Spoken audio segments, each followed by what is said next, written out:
You're watching Next Pitch, the student athlete playbook for parents raising tomorrow's athletes.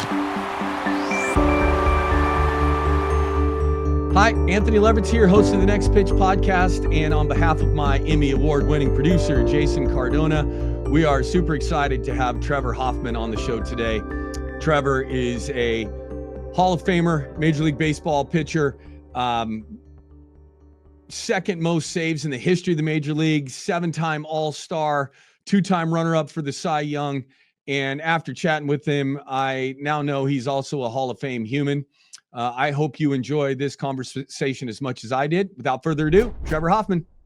Anthony Leverett's here, host of the Next Pitch podcast, and today I have a huge treat for me. I get to interview Trevor Hoffman. Trevor, I will have introduced you properly before you've hopped on here, but thank you so much for taking time out of your day to come chat with me. I can't tell you how much I appreciate it. Anthony, thanks for having me, man. Looking forward to a nice chat today. Well, I grew up, we were talking off air here. I grew up a huge baseball fan, and you were one of my favorite guys to watch. And I'm thrilled to chat with you kind of about your progression through life to get to where you got to, because guys like you don't just show up one day and do the things that you do. There's a process that you have to go through to get to that point. And you started out with some physical ailments, right? You lost a kidney before you can probably ever even remember losing a kidney. Is that correct? Yeah, unfortunately, at about 6 weeks of age, I had a blood clot show itself in my left kidney, and fortunately, there wasn't disease that attacked both. It was just kind of a random problem, and the doctors were able to take it out and told me I can't play contact sports the rest of my life and drink a lot of water. So I've been pretty lucky up to this age that I'm at now, that my one kidney grew a little bit bigger to accommodate what it was asked to do, that two normally do what one is doing. So I've known no different. I was lucky that I dodged a bullet. Did you so you weren't allowed to play any other sports? So when did baseball first kind of get into your life? Yeah, the whole non-contact sports was basically, I was a little kid, so I wasn't into boxing. I wasn't probably going to be a wrestler. I kind of followed what my brothers did. Football wasn't kind of a part of it. I enjoyed watching football. Flag football was kind of a little bit of it growing up, but basketball and baseball were what my brothers did. It's what my dad loved, and that's kind of the path I followed. So that was kind of the family trek, we'll say. When you played, so how long did you play basketball? Did you play basketball all the way through high school, or was that just as a young guy, or how long did you play that? So my older brother, Greg, is a high school basketball coach in the Orange County area. He's been cool. 70 years old today. He's still coaching freshman basketball in Garden Grove. It's just in his blood. He was a teacher forever and head coach at Western High School. But I remember vividly being, a sixth grader and him coaching my youth rec team, and the life lessons that he was passing down were invaluable. It wasn't just, this is the sport du jour. It was, the fundamentals that you're going to learn, not only of the game, but your teammates and of life. And, I vividly remember him kind of setting me up, kind of going, hey, it was baseball season. Hey, Trev, how did you do? And I should have known better. It was kind of a trick question, but I went into my personal stats of, what I did that day, and super proud of, my accomplishments at the plate, and might've made a nice play out in the field. And he squared me up. He goes, hey man, that'll be the last time when I ask you how you did. I wasn't referring to you personally. I was referring to the team. Yeah. And so that resonated pretty big with me. I was lucky to have this particular brother, Greg, being about 12 and a half years older than me. I'd seen a lot more and done a lot more, and was kind of an extension of my pops as far as hands-on and boots on the ground in that stage of my life. And, it was great to kind of have that perspective. Yeah, we talk about this all the time on this podcast, and I was going to get into this later, but you brought this up now, so it's perfect timing. That one of the big things that I think sports can teach young people is first how to fail, then getting comfortable with how to get through that, then going through a process of getting better, working hard, and then competing again, knowing you might fail again, but getting back up and putting yourself back out there and going through that process to where you don't fail. And if you don't play youth sports or you only play one, it's really hard to get those lessons that that are so valuable. But life's just a series of failures. We fail all the way through life, and figuring that out as a young kid in a safe place is a really important thing that kids can learn in sports. Yeah, our Lord's given us the opportunity to have free will, and with that comes a lot of pitfalls that we fall into. And so, yeah, it's a growing experience. As you said, it's a process of failure through life, and it's really ultimately how you learn. But you also learn to have compassion, because you're not the only one doing it at the same time. You have people around you that are falling, and if you get so self-absorbed and your identity becomes only what you're about, then those are problems. Those are things you're not looking outside of your box and per se, and not understanding life is a team game. And Yeah. if you can't get along with people, it's going to be a lonely road. And so I think that's the one thing that sports has always provided me, is it's given me a sanctuary to love on the people around me and enjoy their enjoyment. Mike Cameron used to always say that in the bus in the big leagues: enjoy your enjoyment, boys. And we say go out and have fun to kids, and if the kid doesn't have a great game that day, it's like, well, that wasn't very much fun. And that's so far from the truth. It's like, hey, you can revel in your teammate's success, and if it comes back to you tenfold the next time that you have success, then that's that bond that you're looking to create. And so when you say go have fun, it's not always what you did. It's about maybe understanding that a team win is way more important than individual success. I love that point about compassion for others from sports. No one has said that on the show, and I absolutely love that. Being able to, but with all of the lessons you learned, but seeing how to make someone else feel better. I always told my teams, when you row someone else across the river, you're always going to get there yourself. And figuring out how to do that. It's first time somebody's brought that up on the show. I love it. I appreciate it. It's again, it goes back to, we can dig even a little bit deeper. My father had me at 55 years old. So he was an older gentleman with older kids, 12 years older than me and 9 years older. So I was kind of an oops baby. But he fought in World War II in the Pacific Theater. He enlisted at 31 years of age. He met my mom at 40 and raised a family in California. And she went through the war in England as a teenager. So, some of the things that I learned in my family dynamic about working hard and coming from a different era of working hard really resonated. We wasted not, want not. It was tighten up the bootstraps when things got tough. It was, take pride in your work. And so, I was pretty fortunate to have some great examples around me growing up, and provided that platform of life through sports. And being the little kid, I was a sponge, man. I had so many great examples in my house growing up that it was kind of inevitable that I'd have a little bit of a head start. That's awesome. So when did you decide you wanted to be a college or professional baseball player? I think I read you were 5'6", 130 pounds. Was that when you graduated from high school, something like that? I might have had 150 pounds on me. By then, it wasn't okay. much bigger than 5'6" or 5'7" when I graduated. I felt like professional baseball was something I always wanted to do. I got a backstage view from my older brother, Glenn, who left the house at 17 years old to go be the second pick of the 1976 draft of the Boston Red Sox. And so I'm 6, 7 years old. My brother's leaving the house, and I won't see him for 8 months. But he makes the big leagues within 4. So I'm a 10 or 11-year-old kid.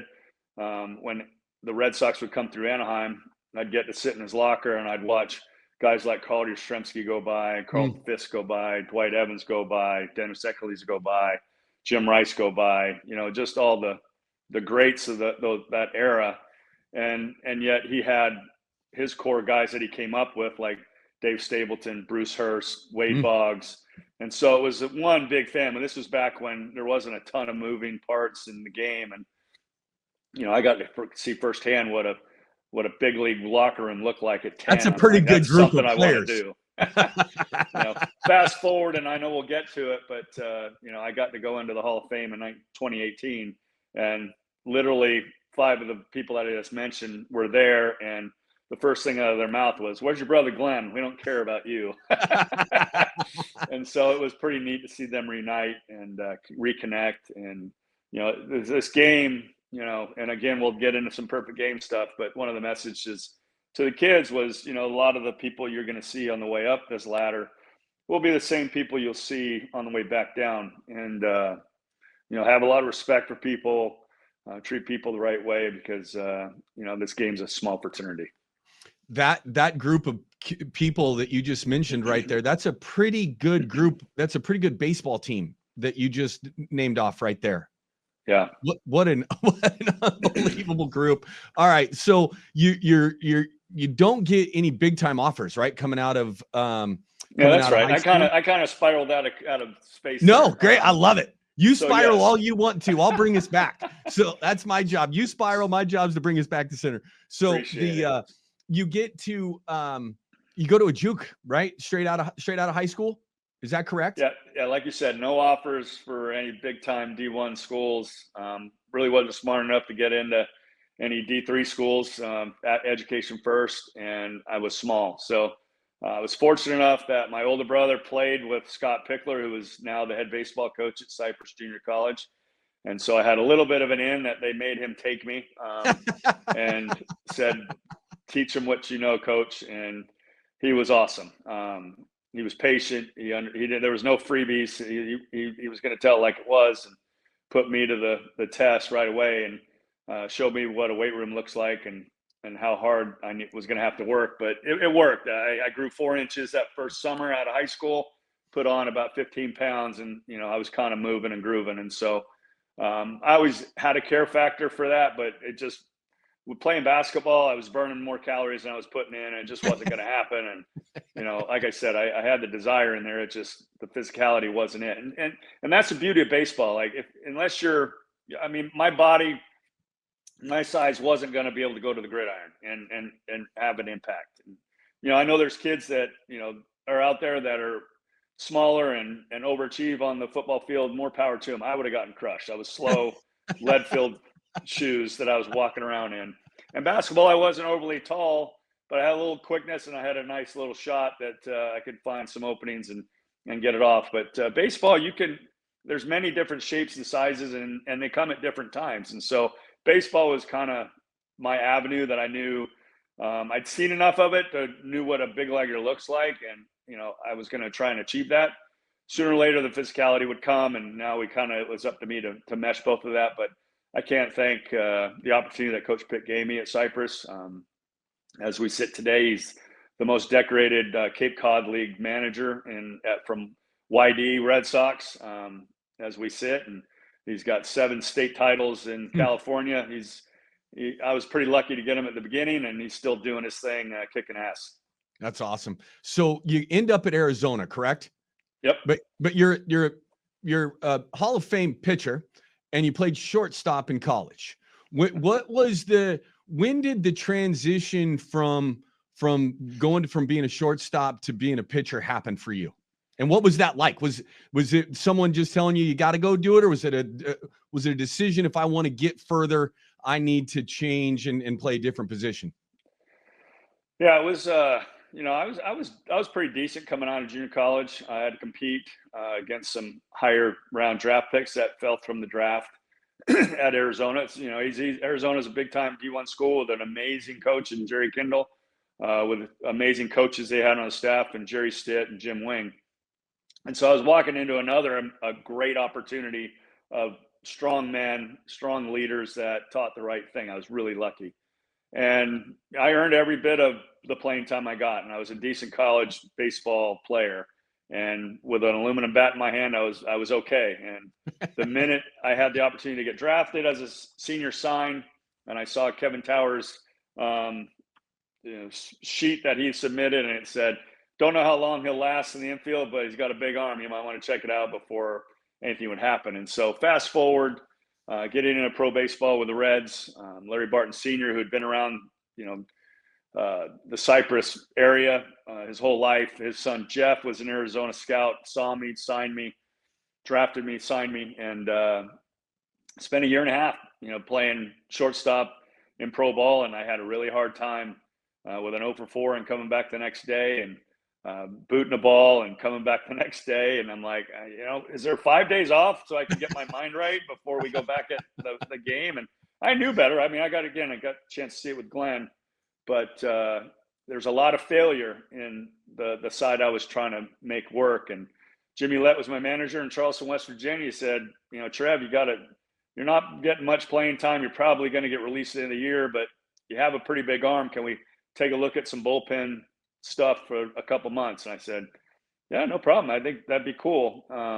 Mike Griffin was a pitching coach, super patient, did not inundate me with a bunch of terms. He just said, pick your leg up, get to a balance point, fall down the hill towards your target, and make a throw.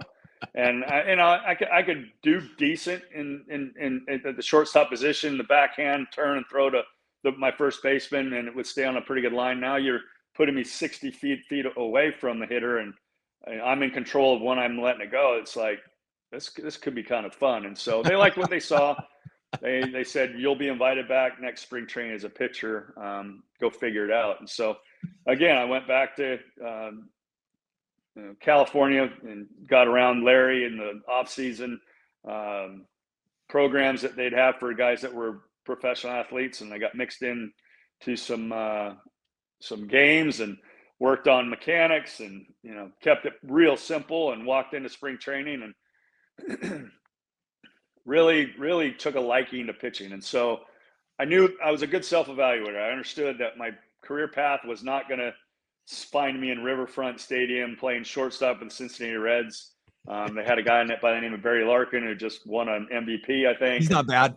He wasn't bad either. And, so I wasn't dethroning him anytime soon. But the career path of pitching was something I embraced. I was fully on board and didn't look back as far as, wanting to take batting practice and, continue to take ground balls. I fully invested in what it meant to be a pitcher. And I went from failing 80% of the time to succeeding 80% of the time. And I'm like, wow, the game's actually kind of fun for me now. So it was a quick trip through the minor league system with the Reds, ascended pretty fast. The timing of it was really good, with the Reds winning a world championship in '90, suppressing our minor league system from making the big leagues. The Florida Marlins and the Colorado Rockies were coming into existence. They had the opportunity to go and pick from everybody's organization. The Reds had more seasoned minor leaguers, we'll say, that they felt like they wanted to protect, versus a year and a half of pitching, and hadn't done it since Little League guy. And so I got a chance to go to Florida, and another amazing opportunity with Renee Latchman, my manager, Marcel Latchman, our pitching coach, Frank Rieberger, our bullpen coach, Cookie Rojas, third base coach, Veda Pinson, my first base coach, an amazing staff, Doug Rader, bench coach, an amazing staff put together of great baseball minds, no nonsense, and another fair situation to walk into. So it was a quick move through the minor leagues, and off to the big leagues we went. Then you get to Florida, and then you get traded. Was that hard, or were you excited about it? Like the idea of, was it they don't want me anymore, or do I have another opportunity over here? How did that? I talked to multiple people about how that feels too. I mean, I've been fired, so I know I'd rather been traded. But how does that feel? Yeah, great question. And this is where I really leaned into my older brother Glenn, and I was really narrow-minded. I'm like, look, and I'm a rookie in an expansion team. They're giving me a car to drive to and from to the yard. People know who I am. We're, winning a good amount. And now you want me to go to the West Coast, that they're basically getting rid of everyone, and the fan base is not happy and don't know if the franchise is going to stay. Like, this sucks. And he goes, Trev, they want you for one, and you're going to be 100 miles from home. Like, mom and dad are going to get to come down and watch you play, and you're going to have kind of a soft landing. Like, expectations in Florida are going to go up pretty quick, and you're going to have a runway of a couple of years to go figure this out at the big league level. And I go, yeah, you're pretty smart. You were thinking way better than I was. And San Diego couldn't have been a better homecoming per se. And Yeah. it was 100 miles from home. Some friends and family would be able to make it down, but they weren't on top of you.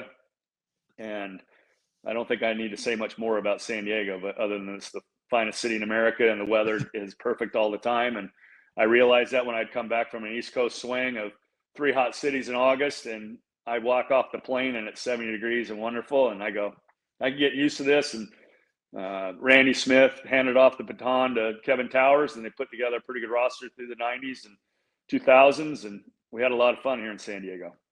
So what is the mindset like of a closer? You'd played every day. You talked about being a shortstop and playing every day. And I think with a starting pitcher, you're going to be in that rotation, right? It's every 4 or 5 days that you're going to get your chance. You have that routine. For a closer, it could be, about the time of the game, it could be, but it's all types of different situations. It's all like, it's just this, you're on. What do you have to do with your brain to get yourself ready to be ready? John Wooden always talked about don't get ready to be ready, just be ready. How did you manage that in your brain to get your body and your brain ready to go? Well, I think having the background, as you mentioned, as being a regular was something that never really left me. As you said, being a shorty guy at the back of the pen, you got to be ready every day. And so developing a routine around that was kind of simple. It was like, okay, you got to be ready to go every day. What does that mean? That means you never assume the game is out of reach or untouchable either way. And so you prepare and keep things very simple in a daily manner that you can be the best you can be at 10 o'clock at night when you might get the call. And so whether it was a 10-0 game, a 1-0 game, I had a routine that would prepare me for, as a starter would do, and going through some manual exercises inside the clubhouse, getting to watch the last at bat. And there's numerous little nuances, but in general, it was, how can I be ready to go every night and feel the best I can be? And that's what we tried to achieve. And it started at 12:30 in the car ride coming into the yard, like, who we playing? Who potentially could I see? Who did I see last night? How's my body feel? Go do your exercise. And I was a worker bee, so I had a lot of energy, and it was something I felt like I needed to do to be ready, is to do certain things. And it worked for me. It's something that doesn't work for everybody. Some people want to detach and not think about it, and then all of a sudden flip a switch. And that was a little bit hard for me. So I developed this routine of physicality, getting get an idea where my body was at, having a great trainer in Todd Hutchison that would talk together on, okay, where are we at physically today? What do we need to work on? And he would send me out to the bullpen ready to go every night. I felt as good as I could be every night. And it was an amazing feeling to not have that fatigue, to have that aches and pain. To your point with Coach Wooden, it was, don't throw to get loose. It was get loose to throw. So there was no wasted bullets there. It's kind of an oxymoron, but what I'm going with. Yeah, absolutely. And that's what it was about. It was put your head down. Don't look at that third deck. Don't get intimidated by the big crowds. It's keep it simple. Focus on what you can do. A lot of people understood I used to throw hard and I didn't throw as hard. I had developed a changeup, and they associate me as a changeup guy. And I get kids even this past weekend with a perfect game, like, hey, you're a changeup guy. Is that your favorite pitch? I go, what my favorite pitch was strike one. And I love the that. light goes off. They like, oh Yeah. gosh, you're so right. Like, Yeah. you could have stuff and you can have this devastating pitch. And I got a chance to see what devastating pitches look like coming up with the red system, and seeing, the nasty boys and Norm and Randy Myers and Robbie Dibble, each having a different piece that they brought to the table, and it all works for them. I got to go to Florida and see Brian Harvey with an amazing split. As I mentioned, Rob, the 100-mile-an-hour heater. So, there's stuff there, but like, what makes everyone successful is getting ahead of a hitter. Sitting 0-1 is way different than, having to pitch from behind, even if you have a devastating out pitch. You just brought up the changeup. It was going to be my next question. You are doing a great job of leading me here today. So you go from throwing hard, right? That you become a pitcher because they say you got this great arm. And did you hurt your shoulder, or was it your shoulder, correct? Yeah. So yeah. And you got to change, right? You can't. Did you not have the same velocity when you came back from that, or was it just I need to have a more of a lasting career here, and if I just keep throwing heat all the time, I'm not going to make it? No, I mean I had a 4-pitch repertoire, but it wasn't a changeup that it became. And the changeup came out of necessity from a stupid injury that I created myself. I was on the beach that I'm at now, and the day after the strike in 1994, and I'm playing volleyball, and I'm thinking I'm Karch Karai, and I'm also thinking I'm Jim Kelly on throwing a Nerf football around, and I jack up my shoulder. It's not good. I hurt it. It went for a dive to protect a little dink over the net, and I heard my shoulder kind of go, and I go, that Your didn't feel coaches very good. loved that. Yeah, they never found out. I was in the back room doing everything possible to get back on the field if we came back, and fortunately it didn't. It gave me 6 months to really work on my shoulder. I got to the point where I could get through the 95 season. And I also realized that I needed to have it looked at arthroscopically. And they saw a slap tear that they were able to clean up without any sutures or anchors. And, I kind of dodged a bullet in a way because I was able to continue throwing. But I also went from consistently throwing mid 90s to upper 80s, and there was absolutely nothing I could do to bring the velocity back. Every once in a while I might touch 91, 92, but the fun velo was gone. And I didn't have the changeup yet, and so I in the middle of all that, I had a teammate named Donnie Elliott that had a different type of grip with the changeup, always trying to absorb what's going on around me, figure out ways to get better. I tried it. It felt very good in my hand. It was a stepping stone to ultimately a palm ball that I would throw as a changeup. And if you think of a palm ball, your hand is engulfing the ball, and it's almost impossible to throw the thing very hard.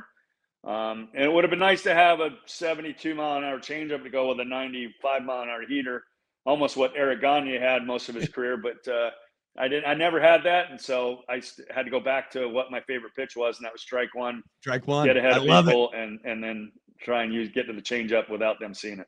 That's amazing. So, where did Hell's Bells come from? That was I'll never forget the first time I saw it and getting goosebumps in my little house that I lived in, watching you come out to Hell's Bells. Where did that come from? So, Steve Finley, a teammate of mine, came over from Baltimore, and Greg Olson was the closer there. And I guess he had a pretty cool walkout song, and he obviously got tired of hearing what I was coming out to, and went to the entertainment group. Chip Bowers was his name. I think he's somewhere in the NBA now. But they did some homework. They grinded on it, and they said, "Hey, Trev," they presented it. Like, what do you think about coming out to AC/DC's Hell's Bells? I go, I'm not partial to anything. It sounds great. And so they introduced it in mid-June in 1998. We were having a pretty good season.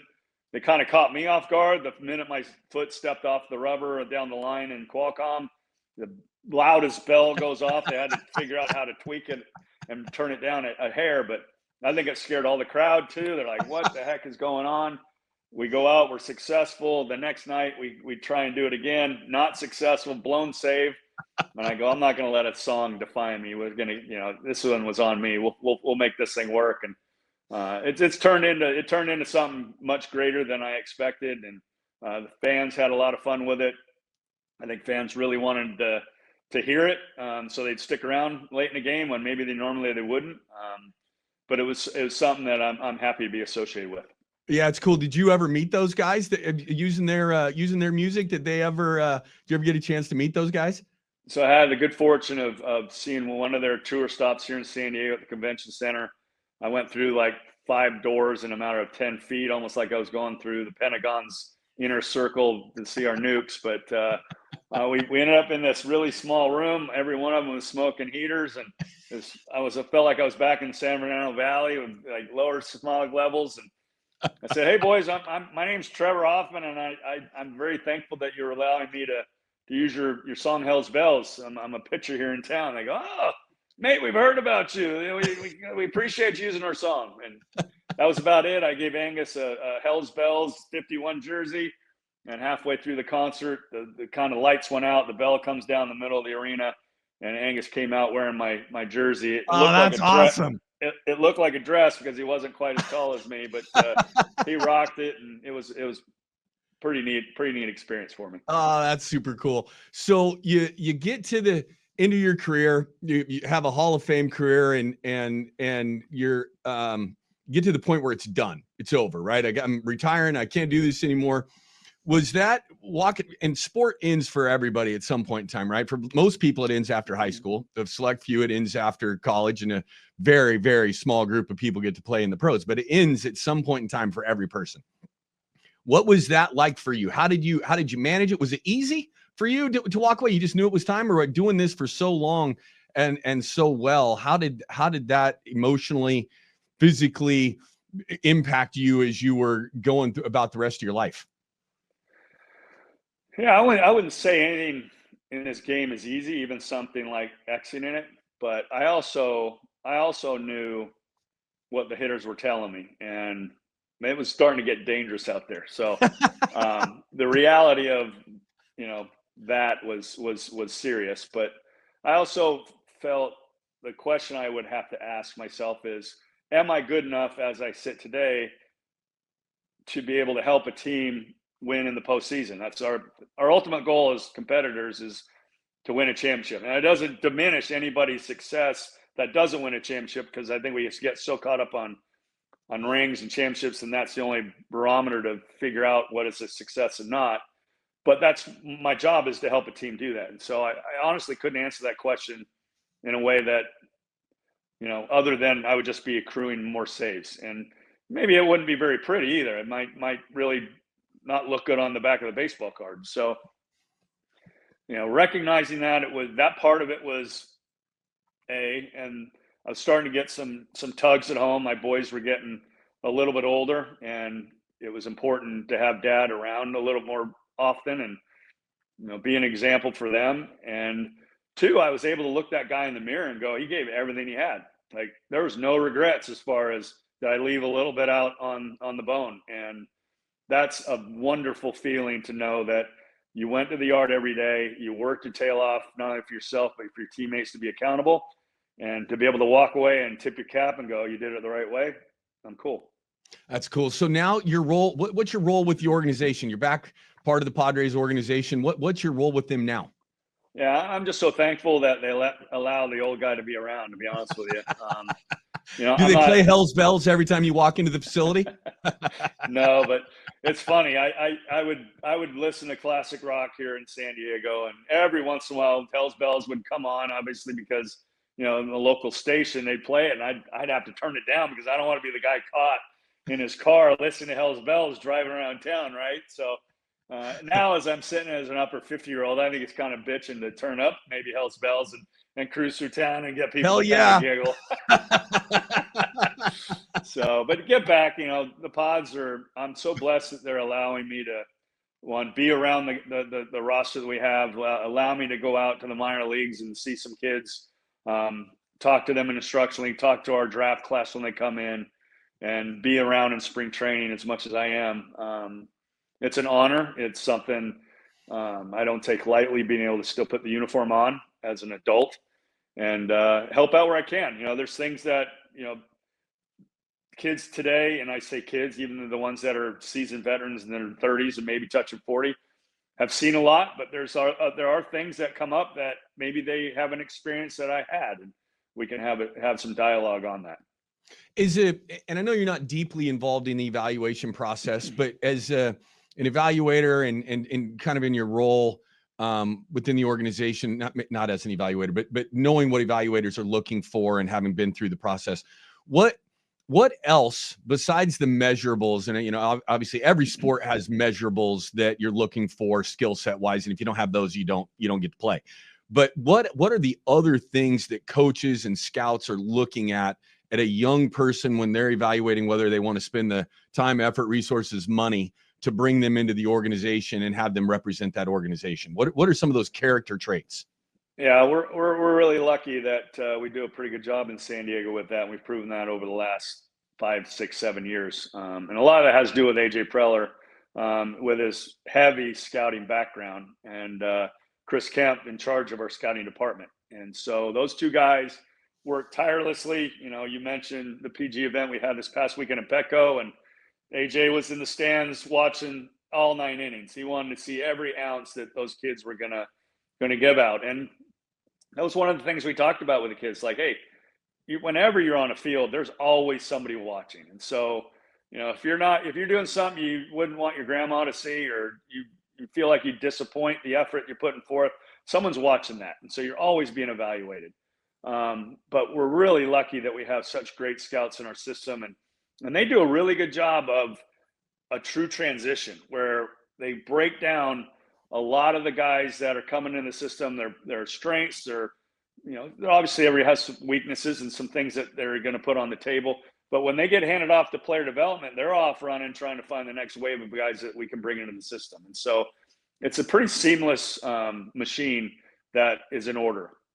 And honestly, some of the things that I can impart is, so many times in today's game and all games is analytics are a heavy factor. And they paint a picture, but they don't paint the whole picture. And so I kind of try to come at kids from an old school way, in a sense that I didn't have the Rapsodo, I didn't have the Hawkeye, I didn't have some of the metrics that they learn from and can shape certain pitches that they try and get better at, just because it's there. And they've learned through seeing themselves thousands and thousands of times more than I ever did. We didn't have that. And so you have to learn through feel. You have to learn through maybe a bat path. You have to learn through how a ball was taken. And so if we can talk and marry that two worlds together, then we can kind of get somewhere. And I really come back to what's favorite pitch, strike one.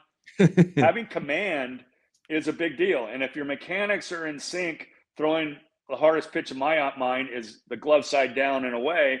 You have to be synced up really well mechanically to make that pitch happen. And if you're not being hard on yourself to say, I can do that 10 out of 10 times, and you move off to the slider, or you move off to the sinker, you're not being true to your craft. And so that's only really thing I impart is this is your safety net. This is something that when it's 2-1 or 3-0 and you have to throw a strike and you don't want to throw something right down the middle, because I saw 104 turned around for a homer the other day, and it blew my mind, but it was center cut, center, and these guys don't miss. But 104 on the black, and if that's what you can tell yourself, I'm aim small, miss small, and I'm going to demand it of myself, you're going to have some success. Yeah, that's awesome. So one last professional baseball question. We'll move on to what you're doing now. But the can't talk about the Padres without talking about Tony Gwynn and what kind of relationship he's famous for studying the game and being, just being so deep into his craft of how he was going to be pitched, what pitchers did to him last, and being ultra prepared for what he was going to see. Did you take anything from that and from learning from him as you were part of that organization with him? Yeah, I think it was more validation than anything, that I'm watching one of the greatest hitters of all time go into such detail of not just knowing his swing, but knowing his opponent before they ever face off. And he probably knows the opponent better than the opponent knows himself. And so he could back them into counts and put them in situations right where he wanted. Like you've heard it before. They're playing checkers. He's playing chess. Yeah. And he's got one of the best and prettiest swings. He's on time. He gets a good pitch to hit. But he didn't take anything for granted. And I respected that to no end from a guy that played 20 years in the same uniform. And, you talk about, what he meant to the Padres. It's what he meant to all of San Diego. He's been gone way too long. He was gone way too early. And he still has a massive impact here in San Diego. We're really lucky to have his son, Tony Gwynn Jr., on the airwaves. You close your eyes, you can hear that twinge in the voice that was just like his pops. His mom is still in town and loves on him, and he's a wonderful man, and he's a wonderful dad. He picked up a lot of great things from his dad as being a father himself. His kids are amazing athletes, and they're a lot of fun to see and be around. And so I can't say enough about T. He was an amazing teammate. He was a tough teammate. He wanted to win. He held people accountable on things, and more importantly, he was a great dad, and he passed on some great stuff to his family. So, perfect game. Tell me about what that's all about, what you guys are trying to accomplish, and kind of your involvement in that. Yeah, honestly, it's a conglomerate that's trying to get people to believe in baseball again. We get a bad rap for potentially hurting arms and all one sport, and it could be the furthest thing from the truth. And no one's saying you got to go play baseball only. I think all we're trying to do at PG is provide a platform so that a kid in California can see what the kid in Massachusetts looks like, and have a measuring stick and get an idea of what the landscape of national baseball looks like. And I think we do a great job of providing that platform and being fair.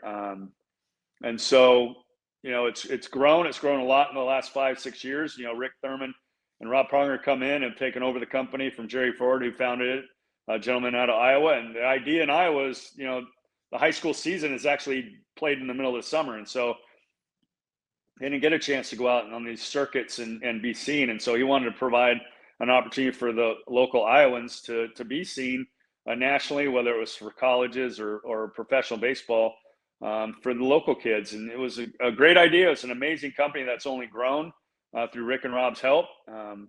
But they do a lot of good work and understanding we want to protect arms. We want to have the ability to be good for baseball. So you said a couple things there. I want to drill down on one of them. The bad rap that baseball has gotten for hurting arms and some of the other things. What do you think of the rule changes that have come into play here over the last 3-4 years that have sort of changed the pitch clock, a bunch of different things that have been changed in the sport? Do you think it's good for the sport for it to evolve, for all the traditionalists out there that are, I don't want anything to change in my baseball world? What's your thought about all the rule changes? Well, if we're referring to the pitch clock, guys were asked in my era and the era before me to work fast. I mean, if you're getting out, keep it rolling, baby, right? Like, yeah, let's not step off the gas pedal. It got to the point where we had, guys stepping out and fixing batting gloves or helmet or every pitch. And we had pitchers that would step off and, it was maybe tight situations and, trying to change the momentum. I think the pitch clock has been fantastic in speeding up the game. We've gotten it condensed into under 3 hours. We don't need to sit around for 3.5 hours and watch baseball. That's watching paint dry. But we want to see action, and we want to keep people healthy. And so sometimes pitchers, when you get into the 25, 30 pitch innings, aren't able to rejuvenate as quickly as they do if you had a little bit more time. And so I do think there's a component in this that we don't want to put guys up against getting hurt, because it's what we're treading to. Guys that throw extremely hard in the start of an inning, and we see 3, 4, 5 miles an hour less at the end of an inning because they're encroaching on higher pitch counts. Interesting point. Yeah. Maybe we need to think about it. 25 pitches, we add a couple seconds just to give the pitcher a little bit more time to catch his breath and to be able to give a quality pitch and not be in a position where they're vulnerable. That being said, the other rule changes, I have no problem with a bigger base. I have no problem with starting the runner at second. Talked to the commissioner this past summer about maybe the first inning we start at first base, so it's not just a slam dunk. If that visiting team doesn't score, the home team has such an advantage to score and win that game. But at least one inning we start at first to have to earn it.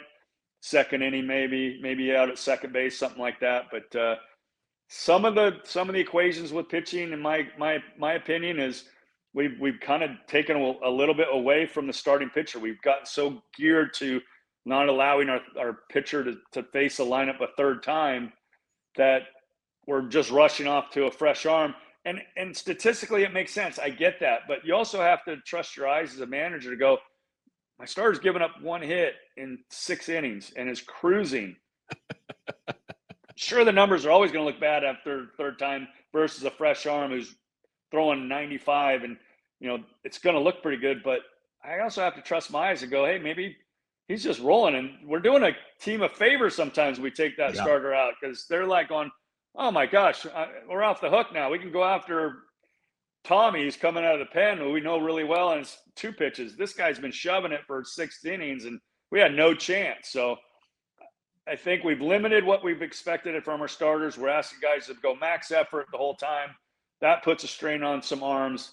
I would like to see more pitching come back instead of more throwing. Let's transition into youth sports here. What 2-part question here.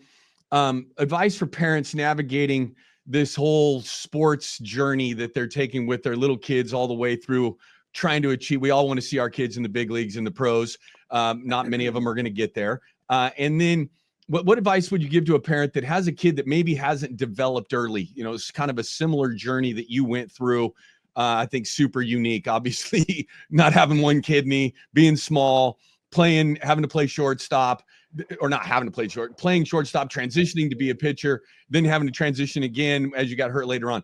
As that development, as parents are going through that development process, what advice would you give them? And that's first part of the question. And then second, what do you think kids should be learning from sports as they are going through this youth to high school process? So we can kind of combine the two of those, really, because I think they do go hand in hand.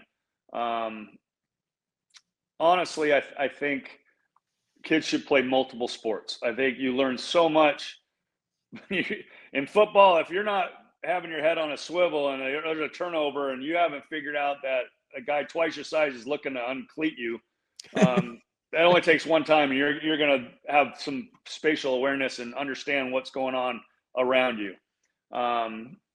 Soccer players, I mean, the kids that play soccer that come into baseball are so much faster than kids that only play baseball. It's crazy.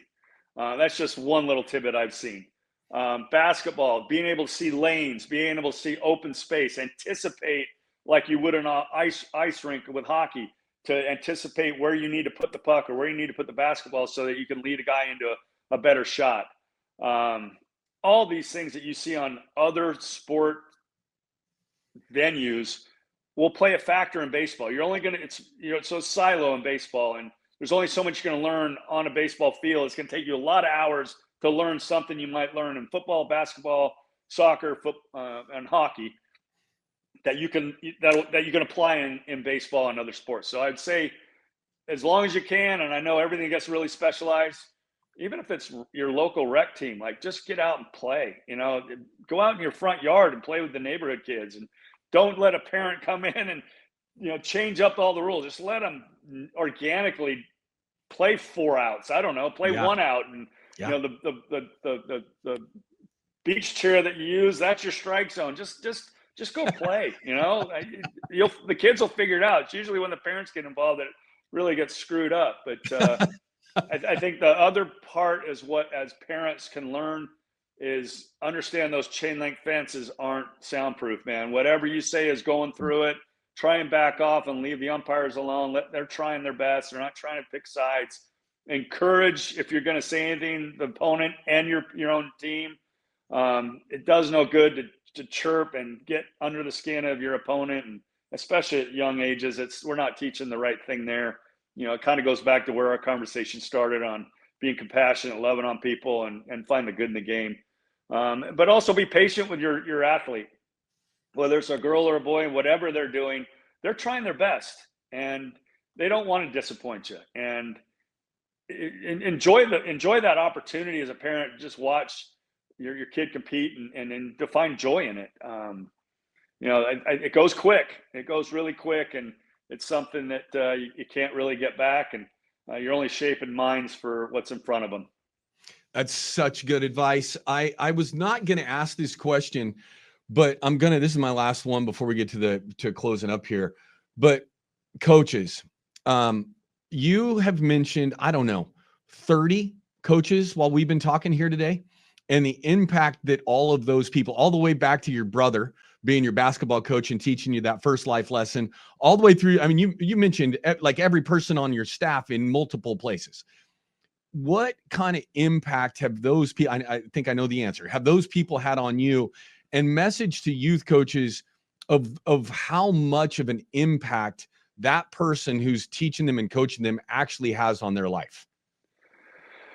Oh, massive. And I appreciate you pointing that out. There's another couple layers. Like Jim Tracy was my AA manager who happened to be on the bench when I broke the major league record for saves. Like there's so many things that are woven into our lives as athletes. That's incredible. And I don't underestimate, and you're a coach, don't underestimate the power that you have as a coach, and don't abuse it in a way where you're being unprepared. Like if you are prepared, and I know Coach Wooden, you mentioned him earlier, he'd have these practice plans and he'd go over it hours before the practice would happen, and there was not a minute that was wasted on his players, and that was his duty. I think he felt as a coach, and so we have a duty as coaches to motivate, to show how to compete, and show how to love on one another. Like what a great opportunity it is to be called a coach, and it brings a great smile to me. I mean, I was never considered a great coach when I was coaching my kids. I'd bark at them, and I'd feel like crap afterwards. Like, I have to go and apologize. Like, I got a little too wound up in it, man. I wanted it more than you did, and that's stupid. I apologize. And we had an honest conversation about it. But that's the beauty of what coaches are about. And there's many shapes and sizes. We're all trying to do our best. If you can go home and evaluate if you made someone better, then I know I was lucky to have that many people in my life that made me better. Well, this has been an absolute pleasure chatting with you today. Maybe next time you come to Bandon, I can meet you there and we can play a round of golf. That'd be pretty fun. Awesome. Something I do with everybody that comes on the show is I make you go back in time to that 10, 11, 12, 13, 14-year-old self, and knowing everything that you've been through, the journey you went on. What advice would you give yourself knowing everything that you know now? Be patient. You're on the right path. Yeah, there was no regrets in my journey. I was lucky, as you mentioned just a minute ago, I have so many great people in my life that shaped and pushed me down the right path, even though I tried really hard to screw it up, because I was not a saint, and I was not, it wasn't perfect, but you're on the right path. Be patient. That'd be absolutely what I would tell my 14-year-old self. It's awesome. All right. This is the most important part of the show. You got to tell me a dad joke. So you got a good dad joke for me? Yeah. It's my dad joke is, why was the math book so sad? Why was the math book so sad? I don't know. It had a lot of problems. I got one more. Good. You can go all day. Why couldn't the pony talk? Why couldn't the pony talk? I don't know. It was a little horse. Yeah. I love them. I don't know why. I don't know if you've seen the guy. There's these. I'm not on social media very much, but my wife has these guys on Doc Talk that just sit on this dock and tell dad jokes back and forth to each other. And I don't know how they don't laugh or spill their coffee. It's the damnedest thing. I get a kick out of them. I absolutely love it. I appreciate you. You're my first person that's done too. I love it. I like being unique. Well, Trevor, thank you so much for taking time out of your day. It's such good information. Having a Hall of Famer on the show is always fun. And you seem to be a Hall of Fame human, not just the Hall of Fame baseball player. I really appreciate you coming on. Anthony, I appreciate you having me, man. It was a great talk, and hopefully it helps out a lot of people out there. Thank you. Thank you. Welcome back. Anthony Leverett's here, host of the Next Pitch podcast, and just finished up my conversation with Trevor Hoffman.